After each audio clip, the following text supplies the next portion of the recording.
శ్రీకృష్ణ పరమాత్మ అర్జునుడికి భగవద్గీత ఉపదేశం చేసిన ప్రదేశం ఈ చెట్టు కింద ఉపదేశం చేశారు.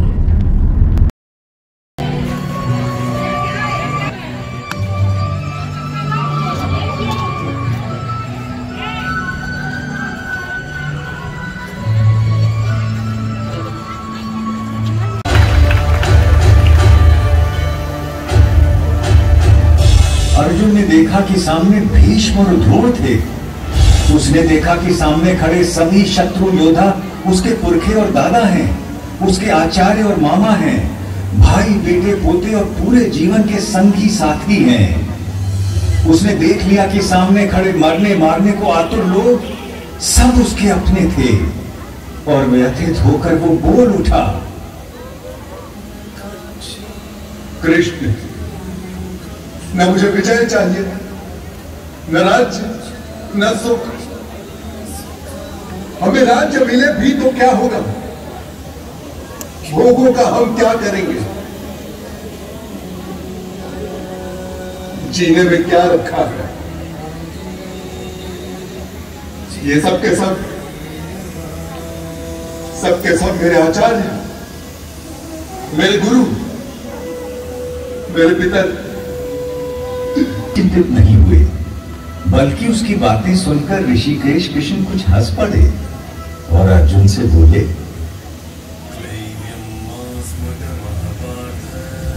कायर मत बन पार्थ, यह तुझे शोभा नहीं देता. हृदय की शुद्ध दुर्बलता को त्याग दे और उठ खड़ा हो जा. तू तो परंतप है. तेरा काम है शत्रुओं को हराना, बैरियों को मारना. इस देह में आकर हमारी आत्मा बचपन, जवानी, बुढ़ापा इन सभी अवस्थाओं को प्राप्त करती है और फिर एक देह से निकलकर दूसरे देह में चली जाती है. इस देह परिवर्तन को देखकर कोई भी धीर बुद्धि व्यक्ति कभी भ्रमित नहीं होता है अर्जुन. जैसे पुराने कपड़ों को उतारकर मनुष्य नए कपड़े पहन लेता है, उसी प्रकार आत्मा भी पुराने शरीर को त्याग कर नया शरीर धारण करती है.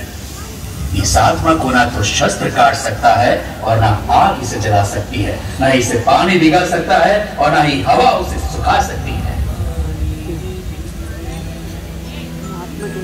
यूं सांख्य योग की बारीकियों को आगे समझाते हुए कृष्ण बोले, कुरुनंदन, इस योग में व्यवसायिक बुद्धि और कर्म निर्धारित बुद्धि दोनों एक ही है.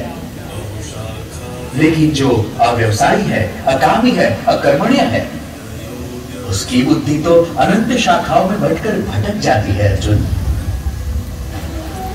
और फिर देवकी नंदन श्री कृष्ण ने वो शब्द कहे जो आज तक हर भारतीय के मन मस्तिष्क में गुंजायमान रहते हैं. तेरा अधिकार केवल कर्म पर है, फल पर कभी नहीं. तू कर्म करते समय फल की इच्छा कभी मत कर और कर्म से कभी मुंह भी मत मोड़. काश कि मनुष्य ये बात हम पेड़ों से समझ लेते, जो सारे संसार को, मनुष्यों, पशु पक्षियों को निरंतर फल देते हैं, किंतु स्वयं उस फल के भोग के बारे में कभी नहीं सोचते. वरना तो सारे जंगल, सारे पेड़ पौधे, सारी वनस्पति कब की नष्ट हो जाती और उसके साथ संसार में संपूर्ण जीवन भी.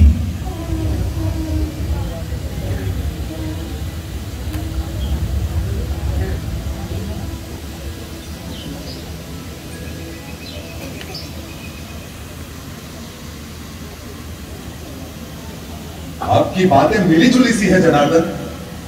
और अब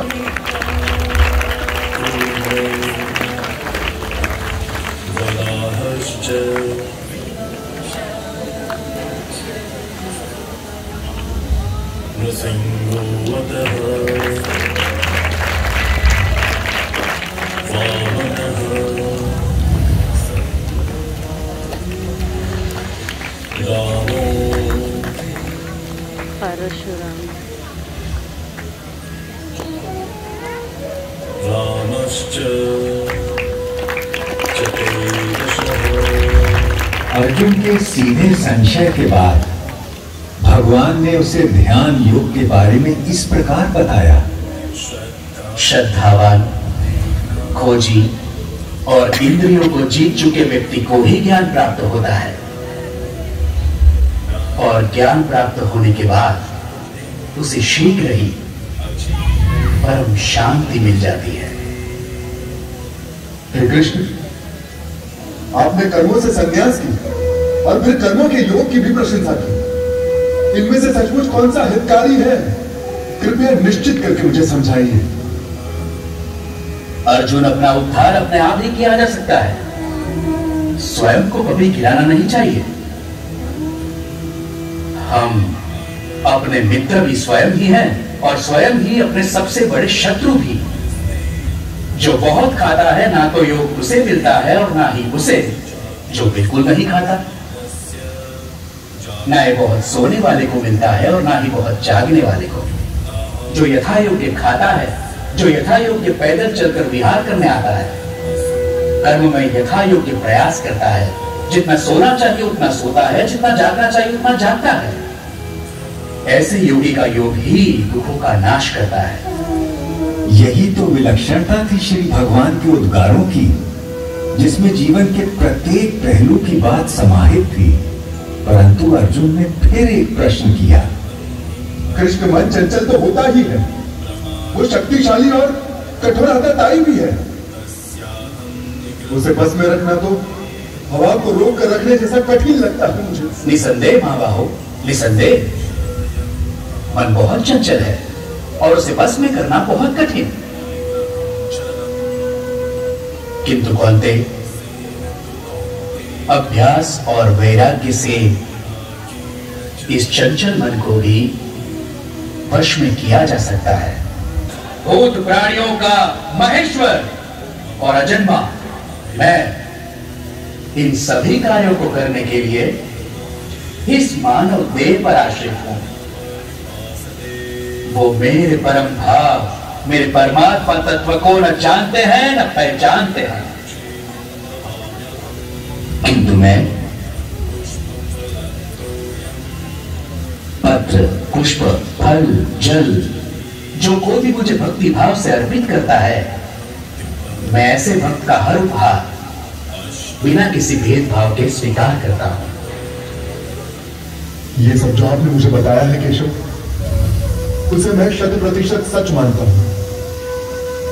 आपका रहस्य ना तो देवता जानते हैं और ना ही दानव। किंतु अपना योग और विभूति एक बार फिर से और विस्तार पूर्वक बताइए ना जनार्दन,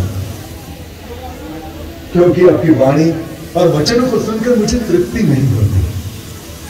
अर्जुन के इस प्रश्न के उत्तर में श्री कृष्ण, आकाश में सहस्त्र सूर्य एक साथ निकल आए तो उनका संवेद प्रकाश भी उस महात्मा की दमक की बराबरी शायद ही कर सके। इसलिए तो उठ, यश कमा, शत्रुओं को जीत, इस समृद्धशाली राज्य भोग। इन सबों को तो मैंने पहले ही मार दिया है, तुझे तो बस निमित्त बनना है पांडव। मेरे पास केवल वो लोग आ सकते हैं जो अपने समस्त कर्म मुझे अर्पित कर देते हैं, जो मेरी ओर उन्मुख हो, जो मेरे भक्त हो, जो इस संसार के सभी भूत पदार्थों और प्राणियों के प्रति शत्रुहीनता की भावना रखता हो। केवल वो ही मुझे प्राप्त कर सकता है। पार्थ, शनय शनय अर्जुन का मन कुछ स्थिर होने लगा और जिज्ञासु होकर उसने श्री कृष्ण से पूछा कि कुछ भक्त हमेशा सतत उनकी उपासना करते रहते हैं और अन्य उनको अक्षर और अव्यक्त मानकर उनकी उपासना करते हैं। अब प्रश्न ये है कि उन दोनों में से वो स्वयं किसको अच्छा योगी मानते हैं? भगवान ने बड़े धीरज से उत्तर दिया। मेरा वो भक्त मुझे प्रिय है जो द्वेष नहीं करता, जो समस्त भूत पदार्थों और प्राणियों का मित्र है, जो सब पर करुणा करता है, जो निर्मम है, निर्मोही है, निरंकार है, जिसमें मैं नहीं, जो अपने को कर्मों का कर्ता नहीं मानता, जो सुख और दुख दोनों को एक समान समझता है, जो क्षमा से भरा हुआ है। मेरा वो भक्त मुझे प्रिय है जो संतोषी है, सदा योगी है, आत्मा को जीतने वाला है, इरादों का पक्का है और मन बुद्धि सब मुझ पर अर्पित करता है। जनार्दन, बहुत से लोग जो शास्त्र में बताए गए तरीके से हटकर पूजा यज्ञादि करते हैं, उनकी आस्था कैसी है? भारत, सबकी श्रद्धा अपने अपने व्यक्तित्व और स्वभाव के अनुरूप होती है। मनुष्य श्रद्धा का पुतला है। जिसकी जैसी श्रद्धा होती है वैसा ही वो होता है। अब अर्जुन ने एक अंतिम प्रश्न किया। महाबाहु, ऋषिकेश, केशिनी शूदन, मैं संन्यास का और त्याग का तत्व भी जानना चाहता हूं। इनमें से सचमुच कौन सा हितकारी है, यह भी समझना है मुझे।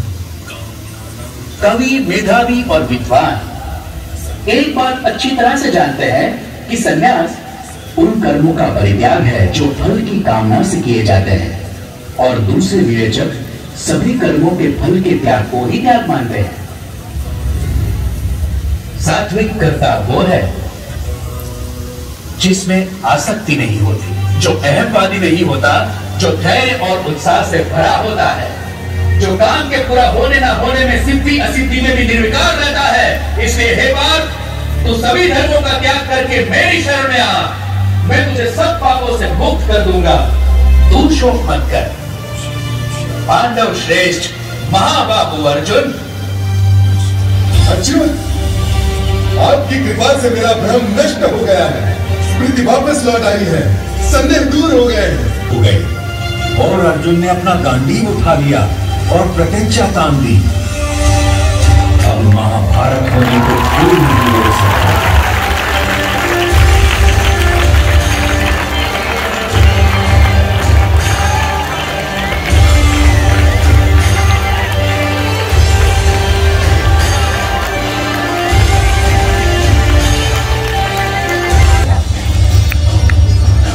देखते श्री कृष्ण बड़े होने लगे, विशाल होने लगे, विराट होने लगे। देखते देखते उनके अनंत आंख, असंख्य चेहरे, अनगिनत हाथ हो गए जिनमें अगणित अस्त्र शस्त्र सज्जित थे। कोई ऐसी देवी देवता, भगवान, गंधर्व, यक्ष, अप्सरा न थे जो उनमें विद्यमान न हो। वो अनादि अनंत अखंड अचेत अवेद थे। सहस्त्रों सूर्यों का तेज उनमें दमक रहा था। घूमती गूंजती वाणी दशों दिशाओं से गुंजायमान थी।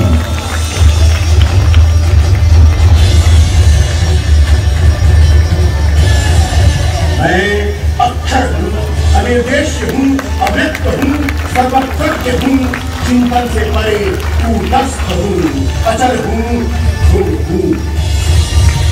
मैं ही भूतों के भीतर स्थित आत्मा, उनका निजित्व, उनका अपनापन हूँ। आदित्यों में मैं विष्णु, प्रकाश पुंजों में सूर्य, मारुतों में मारीची, नक्षत्रों में चंद्र, वेदों में सामवेद, देवताओं में इंद्र, इंद्रियों में मन, प्राणियों में चेतना, रुद्रों में शंकर, यक्षों में कुबेर, वसुओं में अग्नि, पर्वतों में मेरु, पुरोहितों में बृहस्पति, सेनापतियों में स्कंद, जलाशयों में समुद्र, महर्षियों में भृगु, वाणी में ओम, यज्ञों में जप, अजर पदार्थों में हिमालय, किरणों में अश्वत्थ, देवर्षियों में नारद, गंधर्वों में चित्ररथ, मुनियों में कपिल, अश्वों में उच्चैःसवा, गजों में ऐरावत, मनुष्यों में राजा, हथियारों में वज्र, गौओं में कामधेनु, जन्मदाताओं में कामदेव, नागों में वासुकी, पशुओं में सिंह, पक्षियों में गरुड़, मछलियों में मगरमच्छ, पवनकर्ताओं में पवन, ऋचाओं में बृहत्साम, छंदों में गायत्री, ऋतुओं में वसंत, नदियों में गंगा, शस्त्रज्ञों में राम, विद्याओं में अध्यात्म, सृष्टियों का आरंभ अंत मध्य मैं ही हूँ। सभी समाप्त होने वाला काल भी मैं हूँ पार्थ, सबका होने करने वाली मृत्यु मैं हूँ, भविष्य में होने वाले जन्मों का कारण भी मैं ही हूँ। मैं विश्व को मुख हूँ, ये पूरा विश्व मेरा मुख है।